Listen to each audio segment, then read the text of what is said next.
आज बच्चों हम फैशन ट्रेंड के पूर्वानुमान के बारे में पढ़ेंगे। एक सफल फैशन डिजाइनर को फैशन ट्रेंड का पूर्वानुमान लगाना बहुत आवश्यक है, क्योंकि यदि वो फैशन का पूर्वानुमान लगाए बिना अपना माल तैयार कर लेगा तो माल यदि फैशन के अनुसार नहीं हुआ, लोगों की पसंद के अनुसार नहीं हुआ, तो माल मार्केट में बेचना असंभव हो जाएगा। तो फैशन ट्रेंड का अनुमान लगाने के लिए एक फैशन डिजाइनर में निम्नलिखित गुण होने चाहिए। पहला, उसमें कल्पना शक्ति, इमेजिनेशन होना चाहिए। दूसरा, नई रचना बनाना उसे आना चाहिए, मतलब उसे रचनात्मक होना चाहिए, क्रिएटिविटी होनी चाहिए। तीसरा, पैटर्न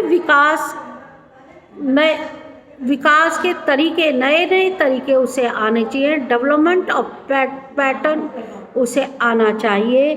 फिर क्रियान्वयन का तरीका आना चाहिए, हाउ टू डू वर्क उसे आना चाहिए। फैशन ट्रेंड का पूर्वानुमान लगाना, और इनके आधार पे फैशन ट्रेंड का उसे अनुमान लगाना पड़ता है। एक व्यक्ति फैशन ट्रेंड में, फैशन में क्षेत्र में उचित शिक्षा व कुशल प्रशिक्षण द्वारा पहले 4 बिंदुओं को विकसित कर सकता है।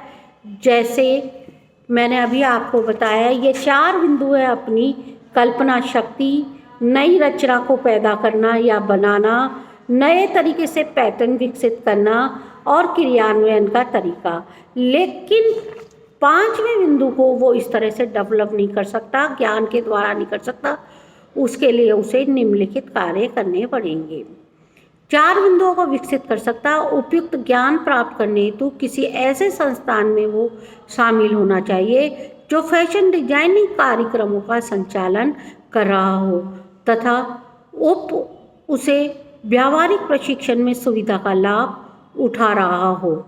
लेकिन 5वें बिंदु, फैशन पूर्वानुमान के लिए उसे निम्न तत्वों को ध्यान में रखना होगा ताकि फैशन डिजाइन का अधिकतम ज्ञान प्राप्त कर सके और निम्न बिंदुओं पर कार्य उसके लिए उसे निम्न बिंदुओं पे कार्य करना चाहिए। पहला, फैशन डिजाइनरों के कार्य का अवलोकन के लिए नियमित रूप से फैशन शो में भाग ले तथा उनके काम का विश्लेषण करे।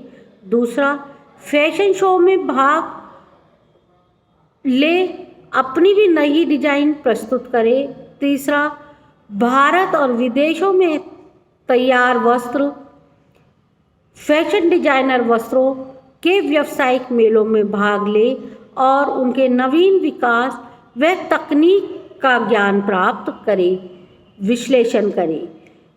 चौथा, ग्लोबल और विश्व स्तरीय प्रसिद्ध फैशन डिजाइनरों के उत्पाद के बारे में विश्लेषण व अध्ययन करे।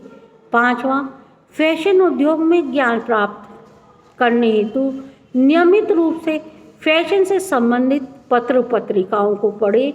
अलग अलग समय के पुराने लोगों द्वारा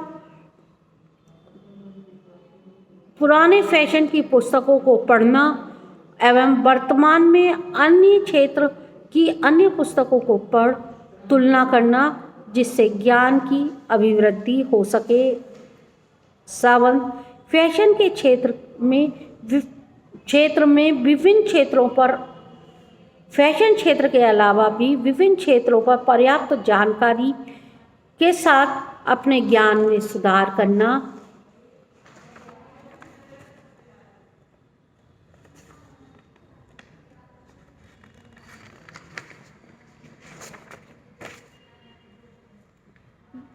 फैशन पूर्वानुमान के लिए इन सब बातों पर एक मर्चेंडाइजर को कार्य करना चाहिए।